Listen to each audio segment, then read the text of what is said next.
Welcome back, South Philly Sauce, an Audacy original brought to you by 94 WIP and Jack Daniels. Al Morganti, Ashlyn, Sullivan here, recapping a sad evening for the Flyers. They lose 6-2 to Toronto, their second blowout loss in 3 games. I was at that game for a next shift event with the Flyers. It was an awesome event. Vibes were high to start off the game. Vibes quickly were lowered very quickly in the first period, where it frankly looked like they couldn't compete in the first period. They come back in the second. There's promise. Third period, Toronto completely pulls away, and you're left wondering, what even does this team look like right now? Well, Ashlyn, you're left wondering. I mean, this is a really good team, Toronto. They're not like they're coming off a win over San Jose, one of the bottom feeders. And they've had trouble all year against highly skilled teams with highly skilled players. And it showed up again. I mean, and especially their defense is banged up, and it's kind of a shell of what it should be. And it's been there waiting to show up. They've managed to battle it off for a long time. But I think right now, Ashlyn, it's kind of grim when you look at the defensive pairings that they run out there.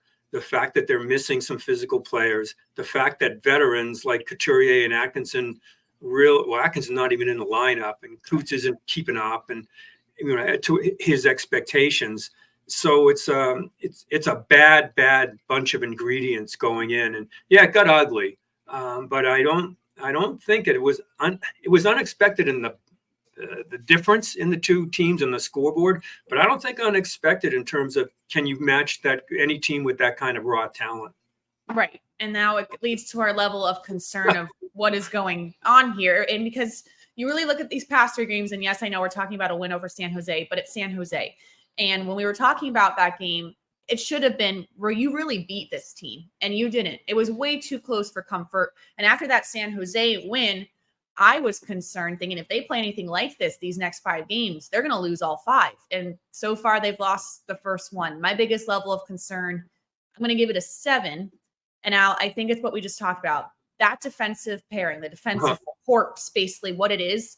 Who knew we'd be at the point where we were really missing someone like a Rasmus Ristolainen? Because they've seemed like they've been able to make it work with all these injuries. It's catching up to them.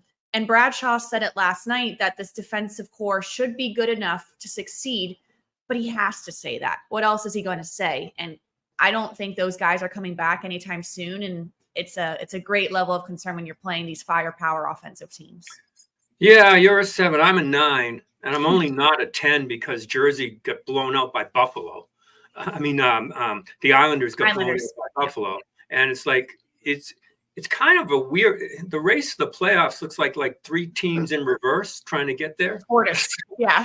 Yeah. So who can screw up less? Yeah, that's why I'm not a 10. But the 9 is the goaltender worries me now. I mean, he says he can, he can take the workload that's gone on, but now he's been pulled in a few games here.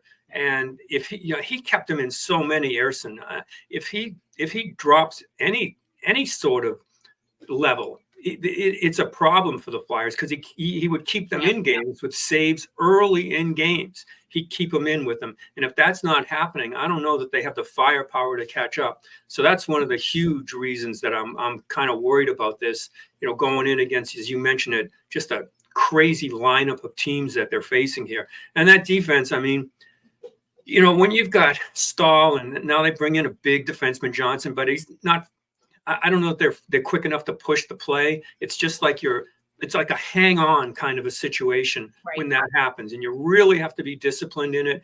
Forwards have to come back. It just shows you how impressive it was to hold everything together early. Mm-hmm. I think it can come back together again, but you absolutely have to have solid goaltending to get through this stretch. Right. It puts so much pressure on Sam Ersson when he already has the weight of the city pressure on him already to begin with. And it was asked in the locker room last night in postgame. Kevin from The Athletic asked him this because he was looking at his starts, 19 of 22. And I guess the narrative in Lehigh was at the end of that season in the playoffs, he kind of fell off a little bit because of how much he played. And there was some worry, is this happening again now in the NHL? Sam Ersson shut it down completely, saying he feels great, he's ready to play. Of course, he's going to say that. But this guy went from being a backup goaltender behind Carter Hart to now having to basically start every single game, even though I thought Felix Sandstrom played pretty well coming in for him. Yeah, I mean, Ersson is, but I don't think it's just empty words from Ersson. I mean, I've talked to him a lot about it, and he's adamant that I can go 3 nights in a row. I mean, right.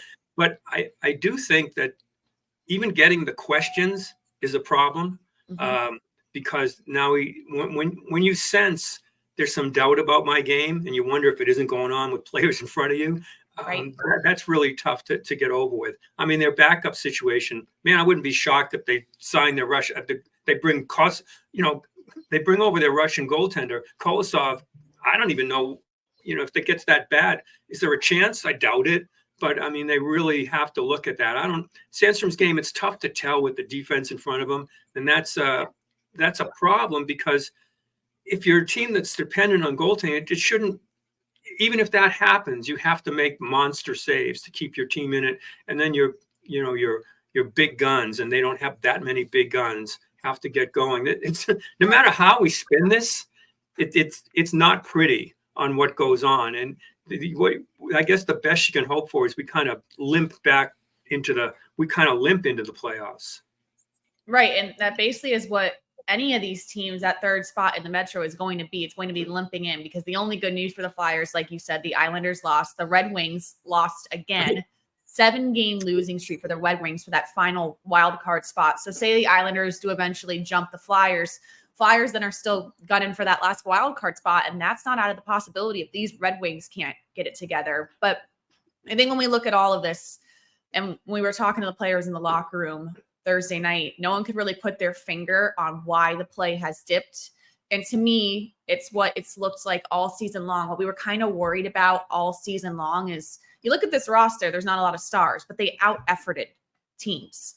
And Scott, for example, on our shows all the time said, at some point, can you keep this up? Can you keep out-efforting teams, especially when it gets closer to the playoffs?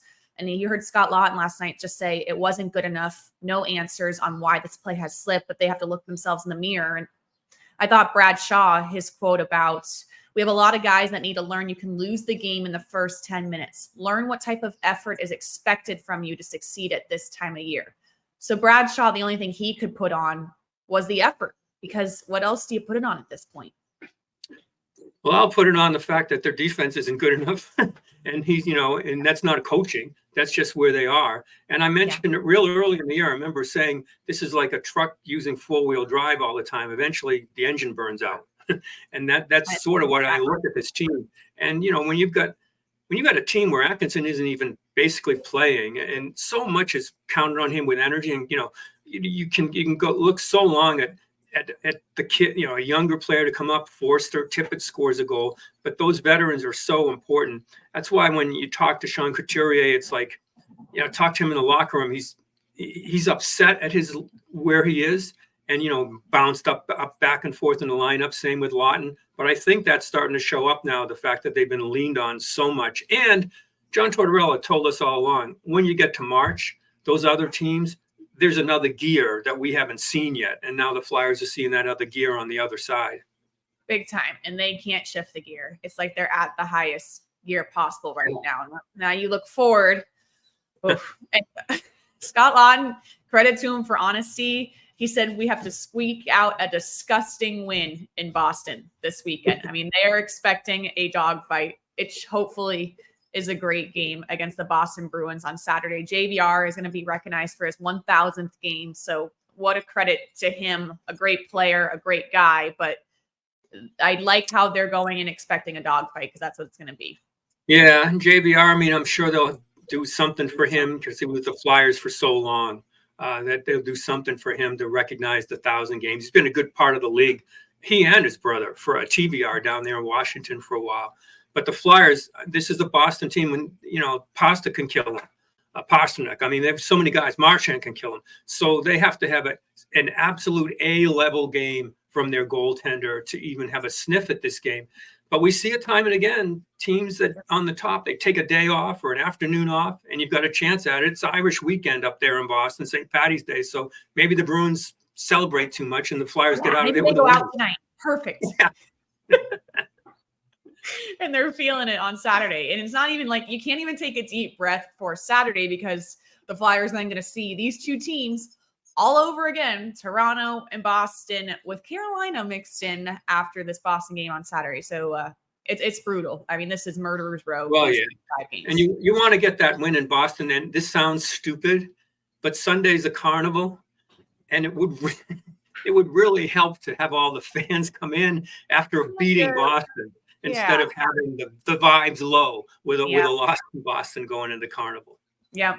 And what does your gut tell you, Al? I mean, I get asked all the time, are they going to make it? And I say yes because everyone else below them keeps screwing up. That's the only reason I still say yes.